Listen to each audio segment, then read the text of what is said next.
ಶುಭ ಕಾರ್ಯಕ್ರಮದಲ್ಲಿ ಸಾರಾಯಿ ಹಂಚಿದ ಗೆಳೆಯರು, ಹಿಗ್ಗಾಮುಗ್ಗ ಬೈದ ಹಿರಿಯರು.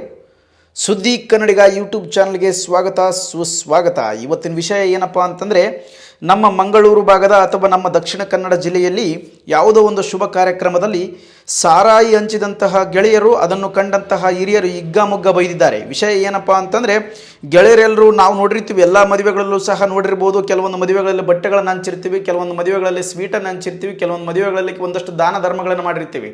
ಆದರೆ ವಿಶೇಷವಾಗಿ ಇಲ್ಲಿರುವಂತಹ ಈ ವಿಡಿಯೋದಲ್ಲಿ ಕಾಣಿಸುವಂತಹ ಈ ವಿಡಿಯೋದಲ್ಲಿ ಯಾವುದೋ ಒಂದು ಶುಭ ಕಾರ್ಯಕ್ರಮದಲ್ಲಿ ಗೆಳೆಯರೆಲ್ಲರೂ ಸೇರಿ ಫಿಲ್ಟರ್ ಕ್ಯಾನ್ ಅಂದರೆ ಫಿಲ್ಟರ್ ವಾಟರ್ ಕ್ಯಾನ್ಗೂ ಕೂಡ ಸಾರಾಯಿಯನ್ನು ಬೆರೆಸಿ ಅಲ್ಲೆಲ್ಲರಿಗೂ ಕೂಡ ಸಪ್ಲೈ ಮಾಡುವಂಥದ್ದನ್ನು ನೀವೆಲ್ಲರೂ ಈಗ ನೋಡ್ತಾ ಇದ್ದೀರಿ. ಅದೇ ರೀತಿಯಾಗಿ ಅಲ್ಲಿರುವಂಥ ಗೆಳೆಯರು ಕೂಡ ಬೀರ್ ಬಾಟಲ್ಗಳನ್ನು ಹಿಡಿದುಕೊಂಡು ಊಟ ಮಾಡ್ತಾ ಇದ್ದಾರೆ. ಅಲ್ಲಿ ಹೆಣ್ಣುಮಕ್ಕಳು ಸಹ ಕಾಣಿಸ್ತಾ ಇದ್ದಾರೆ, ಗಂಡು ಮಕ್ಕಳು ಸಹ ಇದ್ದಾರೆ.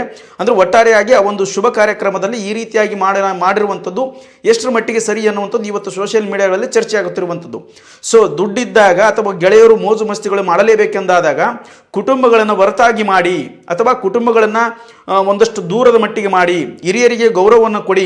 ದುಡ್ಡು ಹೆಚ್ಚಾಗಿದ್ದರೆ ಮದುವೆಗಳಲ್ಲಿ ಅಥವಾ ಕಾರ್ಯಕ್ರಮದಲ್ಲಿ ಅಥವಾ ತೊಟ್ಟಿಲಿ ಕಾರ್ಯಕ್ರಮದಲ್ಲಿ ಇನ್ನಿತರ ಕಾರ್ಯಕ್ರಮಗಳಲ್ಲಿ ನಿಮ್ಮದಾಗಿರುವಂಥ ದುಡ್ಡನ್ನು ಕೆಲವೊಂದು ಒಳ್ಳೆಯ ಕಾರ್ಯಕ್ರಮಗಳಿಗೆ ಉಪಯೋಗಿಸಿ ಅಥವಾ ಮಕ್ಕಳಿಗೆ ಒಂದು ವಸ್ತುಗಳನ್ನು ಕೊಡಿಸುವುದರ ಮುಖಾಂತರ, ಮನೆಗಳಲ್ಲಿ ಒಂದು ಉಪಯೋಗವಾಗುವಂಥ ವಸ್ತುಗಳನ್ನು ತರುವುದರ ಮುಖಾಂತರ ಆ ಒಂದು ದುಡ್ಡವನ್ನು ವ್ಯಯವನ್ನು ಮಾಡಿ ಅಂತಕ್ಕಂಥದ್ದನ್ನು ಕೆಲವು ನೆಟ್ಟಿಗರು ಈ ಒಂದು ವಿಡಿಯೋ ಕಮೆಂಟನ್ನು ಮಾಡ್ತಾ ಇದ್ದಾರೆ ಎನ್ನುವಂಥದ್ದು. ಹಾಗೆ ಅದೇ ರೀತಿಯಾಗಿ ಅಲ್ಲಿರುವಂಥ ಹಿರಿಯರು ಕೂಡ ಕೆಲವೊಂದಷ್ಟು ಬಾಟ್ಲ್ಗಳನ್ನು ಇಟ್ಕೊಂಡು ಊಟ ಮಾಡ್ತಿರುವಂಥದ್ದು ಭರ್ಜರಿಯಾಗಿ ನೋಡಿರುವಂಥದ್ದು. ಊಟವೂ ಕೂಡ ಭರ್ಜರಿಯಾಗಿ ನಡೆದಿತ್ತು ಮತ್ತು ಸಾರಾಯಿ ಹಂಚಿಕೆಯೂ ಕೂಡ ಅಷ್ಟೇ ಅದ್ಭುತವಾಗಿ ನಡೆದಿತ್ತು. ಎಲ್ಲಿಲ್ಲದಂತಹ ಜನಸಾಗರ ಆ ಒಂದು ಕಾರ್ಯಕ್ರಮಕ್ಕೆ ಹರಿದು ಬರುತ್ತಿರುವುದನ್ನು ಕೂಡ ನೀವೆಲ್ಲರೂ ಕೂಡ ವಿಡಿಯೋದಲ್ಲಿ ನೋಡ್ತಾ ಇದ್ದೀರಿ. ನೋಡಿ ಎಷ್ಟೊಂದು ಅದ್ಭುತವಾಗಿ ಕ್ಯಾನ್ಗಳಲ್ಲಿ ನೀರನ್ನು ಕೊಡುವಂಥ ಸಂದರ್ಭದಲ್ಲಿ ಅಲ್ಲಿ ಬಾಟಲ್ಗಳನ್ನು ಕೊಡುವಂಥದ್ದು. ಇಂಥ ಮದುವೆಗಳಲ್ಲಿ ನಾವು ಕೂಡ ಹೋಗ್ಲಿಲ್ವಲ್ಲಪ್ಪ ಎನ್ನುವಂಥದ್ದು ಎಷ್ಟೋ ಗೆಳೆಯರ ಆಸೆ ಇರ್ತಕ್ಕಂಥದ್ದು. ಅದು ಕೂಡ ನನ್ನ ಮನದಾಳದಲ್ಲಿ ಬರುವಂತಿರುವಂಥದ್ದು. ನಾಳೆ ನಮ್ಮ ಗೆಳೆಯರು ಕೂಡ ಇಷ್ಟೇ ಒಂದು ಅದ್ದೂರಿಯಾಗಿರ್ತಕ್ಕಂಥ ಕಾರ್ಯಕ್ರಮವನ್ನು ಮಾಡಬೇಕೆನ್ನುವಂಥ ಆಸೆ ಒಳಗೆ ನಾವೆಲ್ಲರೂ ಕೂಡ ಇದ್ದೀವಿ.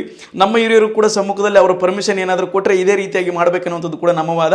ಆದರೆ ಅದನ್ನು ತಮಾಷೆಗೆ ಹೇಳಿದೆ, ಯಾವಾಗಲೂ ಕುಡಿತ ಎನ್ನುವುದು ಬಯಕೆಯಾಗಿರಬೇಕೇ ಹೊರತು ಚಟವಾಗಬಾರದು. ಬಯಕೆ ಎನ್ನುವಂಥದ್ದು ಇವತ್ತು ಕುಡಿದು ನಾನು ಬಿಟ್ಟು ಬಿಡ್ತೀನಿ, ನಾಳೆ ಕುಡಿಯೋದಿಲ್ಲ ಎನ್ನುವಂಥದ್ದು ಬಯಕೆ. ಚಟ ಎಂದರೆ ಅದನ್ನು ಇಲ್ಲವಾದರೆ ನಾನು ಬದುಕುಳಿಯುವುದಿಲ್ಲ, ಅದನ್ನು ಬೇಕೇ ಬೇಕು ಎನ್ನುವಂಥದ್ದು ಚಟ. ಚಟಕ್ಕೂ ಮತ್ತು ಬಯಕೆಗೂ ತುಂಬ ವ್ಯತ್ಯಾಸವಿದೆ. ಸೊ ಹಾಗಾಗಿ ಕುಡಿಯುವಂಥದ್ದು ಬಯಕೆಯಾಗಿ ಇಟ್ಟುಕೊಳ್ಳಿ, ಆದರೆ ಚಟವಾಗಿ ಮಾರ್ಪಡಿಸಬೇಡಿ ಎನ್ನುವಂತಹ ಒಂದು ವಿಷಯವನ್ನು ಹೇಳುತ್ತಾ ತಮ್ಮ ಮುಂದೆ ಈ ಒಂದು ವಿಡಿಯೋದ ಬಗ್ಗೆ ನಿಮ್ಮ ಅಭಿಪ್ರಾಯಗಳೇನು ಮತ್ತು ಈ ಒಂದು ಕುಡಿತದ ಚಟ ಮಕ್ಕಳಿರುವಂಥ ಕಾರ್ಯಕ್ರಮದಲ್ಲಿ ಅಥವಾ ದೊಡ್ಡವರು ಅಥವಾ ಹಿರಿಯರಿಗೆ ಇರುವಂಥ ಕಾರ್ಯಕ್ರಮದಲ್ಲಿ ಈ ರೀತಿಯಾಗಿ ಸಾರಾಯಿ ಹಂಚುವಂಥದ್ದು ಎಷ್ಟರ ಮಟ್ಟಿಗೆ ಸರಿ ಎನ್ನುವಂಥದ್ದನ್ನು ನಿಮ್ಮ ಕಮೆಂಟ್ ಮುಖಾಂತರ ತಿಳಿಸಿ. ಹಾಗೆ ಹೊಸಬರಾಗಿದ್ದರೆ ನಮ್ಮ ಚಾನಲ್ಗೆ ಇದೀಗ ಸಬ್ಸ್ಕ್ರೈಬನ್ನು ಮಾಡಿ ನಮಗೆ ಒಂದು ಲೈಕನ್ನು ಮಾಡಿ ಶೇರ್ ಮಾಡೋದ್ರ ಮುಖಾಂತರ ಅದ್ಭುತವಾಗಿರುವಂಥ ಪ್ರೋತ್ಸಾಹ ನೀಡಲೇಬೇಕು. ಇಂಥ ವಿಡಿಯೋಗಳನ್ನು ತರ್ತಾ ಇರ್ತೇವೆ. ಎಲ್ಲರೂ ಕೂಡ ಧನ್ಯವಾದಗಳು.